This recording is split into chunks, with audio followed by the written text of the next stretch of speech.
Hello, welcome back to Aiming for Ashes. I'm I'm Amy. not Amy. I'm Ash. The ashes. The ashes to your aiming. Oh, Lord. Okay, so this is episode number 7. Seven. Number 7. Going to happen. Yeah.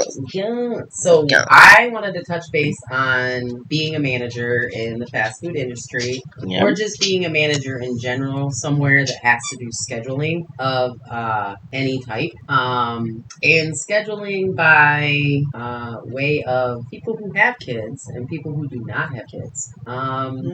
So here's a little bit. I have a gentleman that I work with right now, and brought it to my attention that he was sitting there and he's like, 10 years ago I was working at this job and I had the morning shift and it was great. And I loved my job, and I would come in the morning, bust my ass, and then I'd go home at like 5 or 6. And it was a good shift, and I enjoyed it a lot. And he was like, and then this little twat waffle came in, and I kind of giggled like you, and I was like, okay. And I was like, a new boss? And he's like, no, it was another employee. And because he couldn't work nights because he had kids, they automatically took the open shift away from the guy I'm speaking of, and made him do night shifts. And the guy who had kids was able to work in the morning, and took that shift away from that guy. That gentleman quit, obviously. I would have done the same. Because you can't, I just feel like that's a very unfair situation. And I know you have kids. Yeah. So it works out like both aspects. I do have a child as well. Yeah. But my child is not in like school or any of that yet. So right. I don't have to worry about any of that. But I, as a manager, remember scheduling people like on Halloween. It was like the busiest day of the year. The whole staff was there. Yep, the whole staff. Whatever you had. If you had 15, they were all there. If you had 20, they were all there throughout the day. Obviously, the most is going to be from like the 3 o'clock to 7 o'clock situation. Oh, yeah. Because that was when the influx of food orders would come in. And with that being said, the people who had kids always worked in the morning and got out at 3 o'clock. Right. Now, the people who didn't have kids found that as an unfair situation because they wanted to enjoy Halloween too. Like, let's say for me, I have a crap ton of nieces and nephews that I can tell you I can count on one hand, and it's not filling up that hand of how many times I've seen them in the 10 years, actually it was like 20 years of working in the pizza industry on Halloween. Yeah, and it's not even just Halloween, it's every holiday in general. Right, that as well. Yep. You had kids, you got out of having to do any of the big responsibilities at the jobs. Any of the big days, the day before Thanksgiving. Oh, I can't work because I have to get ready for my Thanksgiving dinner and I'm cooking it and blah, blah, blah, blah. My family, my kids, blah, blah, blah. Which I get. I'm not saying that having kids is like a bad horrible. Thing. Yeah, right. It's not a bad thing, but there's got to be a give and take in the situation, in the food industry situation that I speak of. Like, it's an unfair situation for the people who don't have kids. And I think that it needs to be more fair for them. And I understand wholeheartedly about people who have kids. Yeah. It's like a double-edged sword. Like, I can see both sides of this spectrum, and I get it, but it's still very difficult to tell somebody, who's 50 and has 8 grandkids that they can't be there for their grandkids on Halloween because they have to work, or sorry, you cannot be there for Thanksgiving or Christmas Eve dinner because you have to work. You can't see your family, your kids, your grandkids, your great-grandkids. Like, it's things like that that's, like, gut-wrenching for me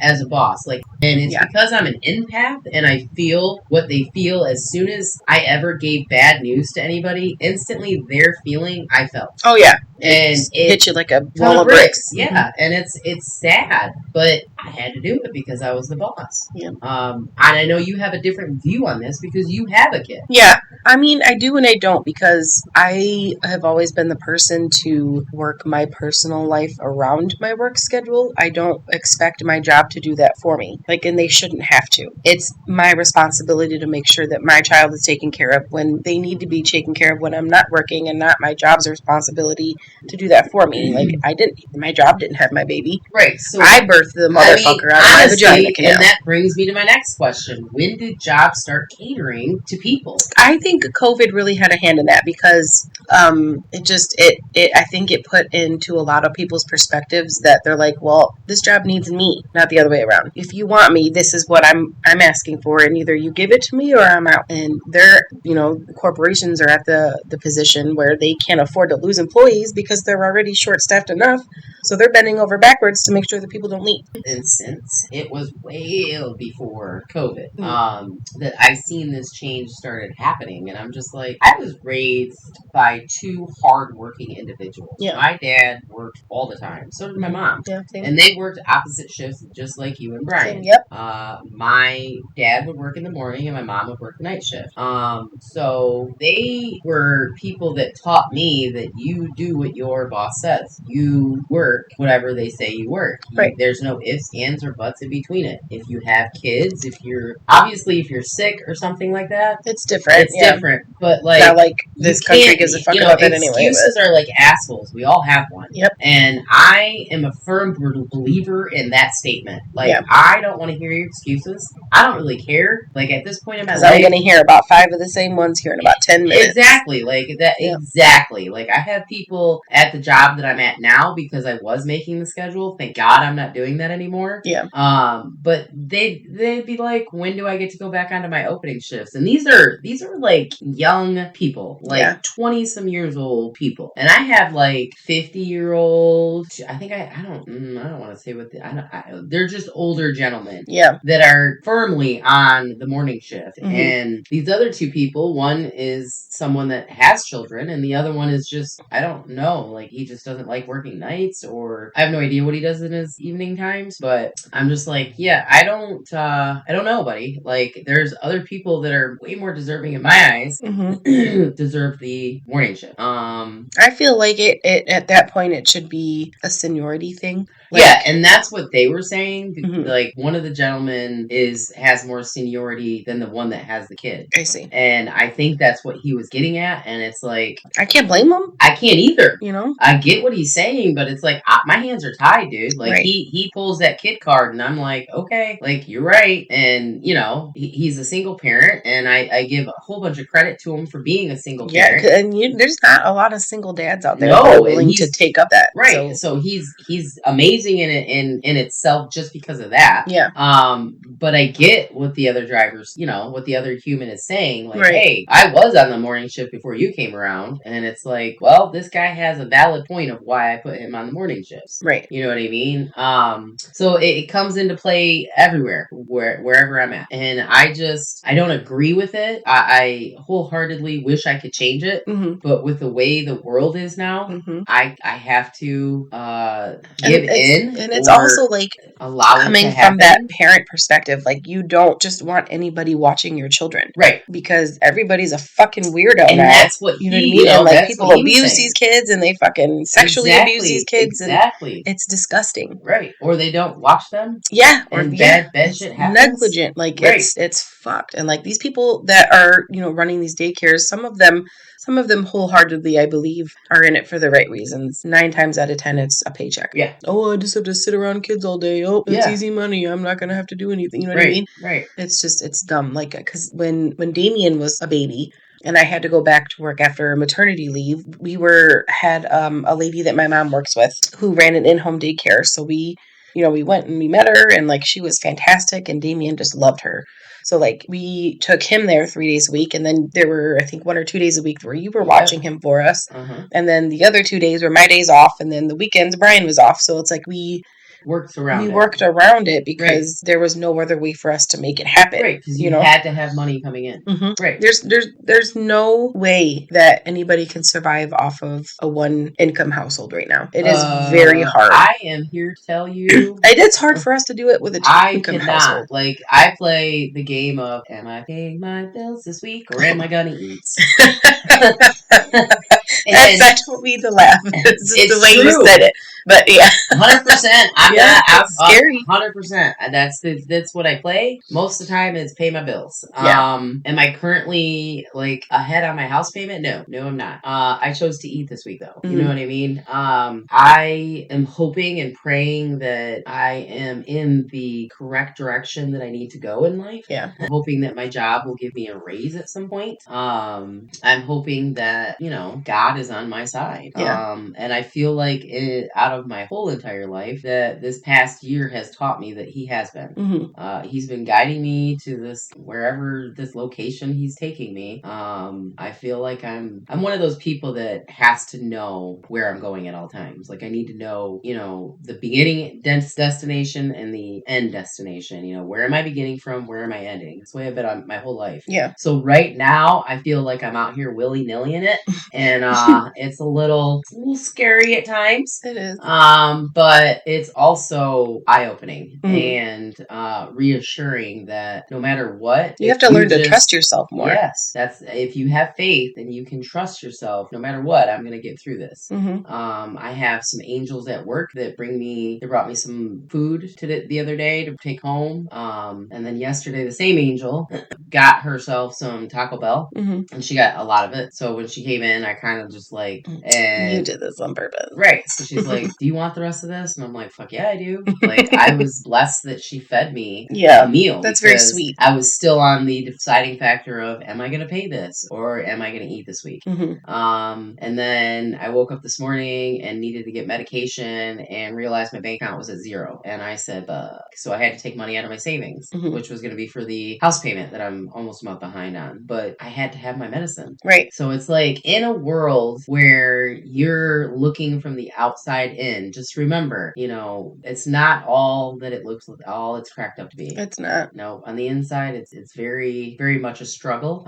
But yeah, we got off topic here. We did. We always do. Yeah, we do. But anyways, it's kind of wraps it up. It does. Essentially, people need to have jobs. People need to. It's hard to live alone, being a single parent. And then throwing a kid in there, that's like a whole. Yeah. They're so fucking expensive. Right. Like, and the formula and like the diapers, the fucking clothes. And I understand that people have baby showers, but that lasts you 6 months if you're lucky. If you're lucky. Yeah. Because depending on how fast your baby grows, those diapers you got from your baby shower probably aren't going to fit. And you're going to have to give them to someone else and then you have to go buy it up a bigger size. Yep. 100%. And like the women that can't breastfeed are stuck buying formula. And if those babies have like acid reflux or if they have colic, they need specific formula, which is like even more expensive. Yeah. On top of how expensive formula already is. Like it's just it's crazy. A shit show. It's crazy. It's literally a shit show. It's insane. And then medical bills and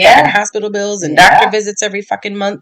Like, so I get why, people with kids need to work the earlier shifts. I completely understand it. Mm-hmm. But is it fair? That's the question I'm asking. Is it fair? I would like you guys to email us. I would like you guys to YouTube it, answer us on YouTube. Yeah. What are your thoughts? What are your thoughts on it? Do you think it's fair that people with children get to special special schedule privileges? Correct. That I don't believe it's fair, but also understand it. Right. So I'm in like the middle. The limbo. Same, but also like it's the parent's responsibility. Like you chose to lay down and have the baby. Right. But how many parents that you know of put that like you did? Probably not many. Exactly. Probably not many. I can think of some that I know in my life that would use the kid as an excuse. Mm-hmm. And then that's so sad. My ex-wife, she's never once used him as an excuse. So I commend her for that. Yeah. Honestly, 100% commend her for never using using our son as an excuse to get out of work. Yeah, she's an extremely hard-working human. Yeah, so she's, she always has been. Right, and so it's hard for me, you know what I mean? Like, again, that's where I'm kind of stuck at the, people use kids like, I've seen them use them as an excuse, and then I see, like, my ex-wife or my sister-in-laws, my brothers, they don't use them as excuses, you know what I mean? Mm-hmm. So it's hard for me to be in a world where people think that using your kid as an excuse to get out of working, it solidifies, like, this is the way the world is going. Yeah. This is what you're teaching your lazy kid. Right. You're teaching your kid it's okay. Exactly. Like, you're setting an example that is 100%. Not okay. Like, oh, you don't have to work for anything to get whatever the fuck you want. Right. Like, what do you think that's going to do to that kid's mentality when he start growing up? Exactly. Like, so, to end this episode, I would like you guys to email, text us, the ones that have our numbers, text us, TikTok us, message us on Facebook for Aiming for Ashes. We really want some, because I'm very torn.